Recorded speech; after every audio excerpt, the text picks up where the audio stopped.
Welcome to Crafty Chemist Designs. Today I am making this beautiful butterflies embossed card. Welcome to another year of the monthly card making video hop. We're kicking off January with a minimalist theme. Find more inspiration in the other videos in this hop. Look at this gorgeous card. I love the embossed card front, plus these die cuts that I added to the top of the embossing. Really gorgeous, not to mention those little sparkle gems. I used the Beautiful Butterflies bundle. It includes the Beautiful Butterflies stamp set and the Beautiful Butterflies hybrid embossing folder. It has great sentiments like time to celebrate. In case you need me, I'm here. Hello, happy birthday, so thankful and for you. Take a look at the dies that are included in the bundle. This one in particular is very nice. I don't use it in this particular card, but it really is a showstopper part of this set. And what it can do is it can cut out a butterfly shape so you can make butterfly shaped cards.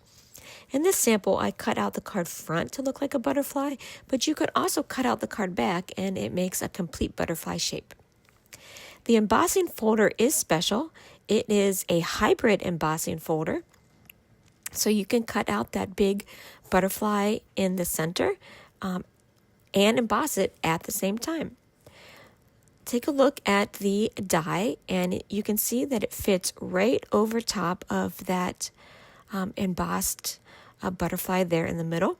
So you can run it through your die cutting machine and it embosses and cuts all at the same time. And you can see it here in this sample that I cut out. I ran that through, it embossed, and it cut all in one step. I didn't use it on this card though because I was trying to be a little more minimalist. So let's use the Stampin' Cut Emboss folder. Again, it's a hybrid version, so it's a little bit thick. So you have to change up the sandwich on your machine, and it will change depending on your machine. This is what works in my machine. So I'm going to put my paper, this paper is 4 1/4 by 5 1/2 because I'm putting it right on the card front.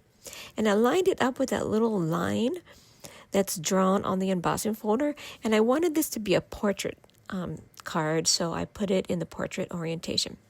You can see that I am using just the base of my platform and then the one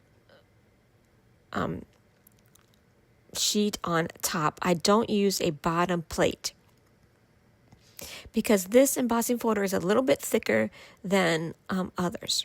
You have to find what works with your machine. Okay, now I'm going to cut out the dies that I want to put on top of that embossed card front. I'm using the bigger butterfly and then these two smaller butterflies. When you add things to your cards or any projects really in general, you want to add them in odd numbers because that is a little more pleasing to the eye. So I'm going to add 3 butterflies on the front. Plus, I'm going to use that little banner for my sentiment. So I run it all through the machine, and this is a regular sandwich.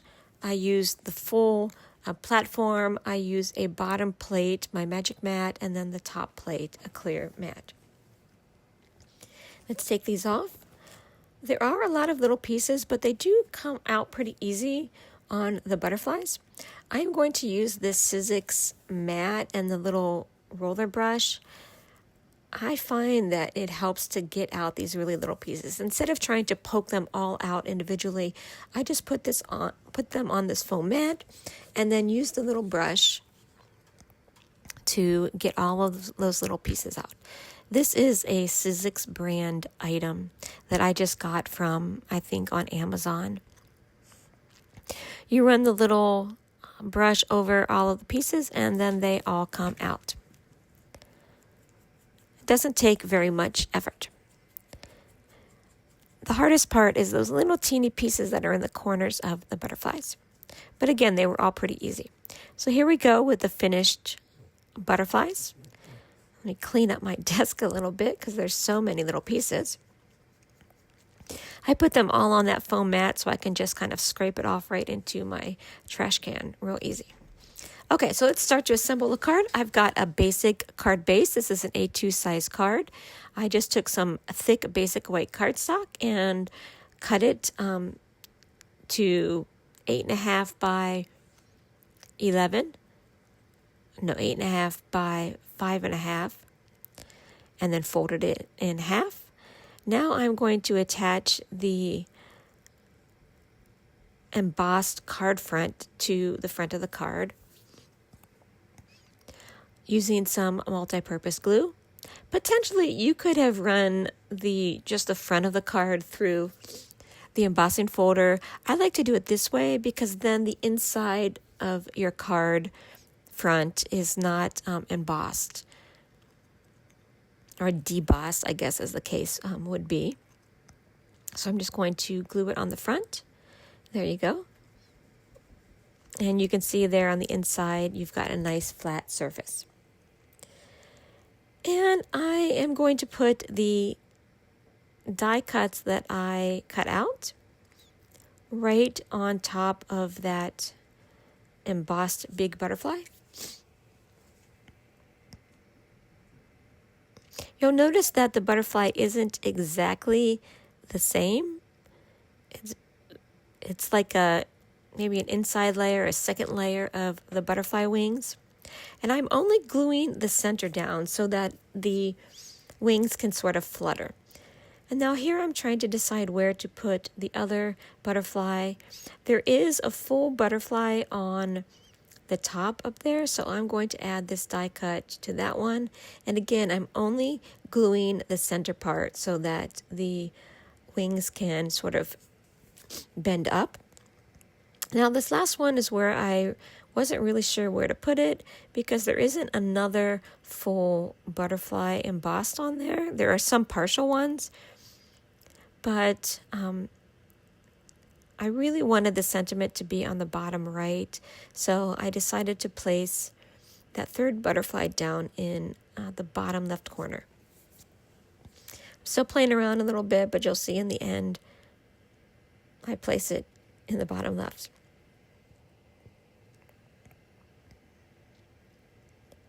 I'm looking for other places to put to that sentiment, but in the end, there really wasn't a good place based on where I put the other two butterflies. So I could have potentially just left it with the two butterflies, but again, the 3 odd number really is more pleasing to the eye. So I just went ahead and glued it down into that bottom left corner. Bent up the wings a little bit so that they flutter, and I'm only gluing down that center part. There are little bodies that you could die cut to put on those butterflies, but I decided not to do that. So I chose the sentiment "So Thankful," and I'm using the Memento Tuxedo Black ink. I straighten out my little die cut and just simply stamping that on there. Again, I'm trying to be minimal. I would have potentially liked to ink up the edges or something, but I wanted to keep it white so it's minimal. I am going to pop it up on dimensionals. And I'm using my pick it tool to get the backs off of those dimensionals. If you've tried to pick those off with your fingers, you know what I'm talking about. It's easier to do it with the pick it tool. Okay, I put that down. Now, I had to use these iridescent gems. One man's minimalism is another man's plenty, I guess. I still consider this minimalist because I'm going with a white iridescent gem. I probably could have left these off if I really wanted to be minimalist, but I just can't put a card out without some kind of embellishment, so I figured this was the best way to try and stay true to the minimalist theme. It adds a little bit, but I don't think it takes away from that minimalism idea. And there you go. Look how beautiful that is, and it's very simple. You can really see the iridescent shine on those dots. And again, I used a beautiful butterfly set. So thanks for watching. If you like anything that you saw today, you can go to thecraftychemist.stampinup.net. You can find me live on Facebook at Crafty Chemist Designs. I go live every Sunday at 7 p.m. Central Time. I have a Facebook VIP group, The Crafty Chemist Presents Stampin' Up. And you can find me at Crafty Chemist Designs on Instagram, TikTok, and YouTube. I have a blog, periodicallycrafty.blogspot.com. Thank you.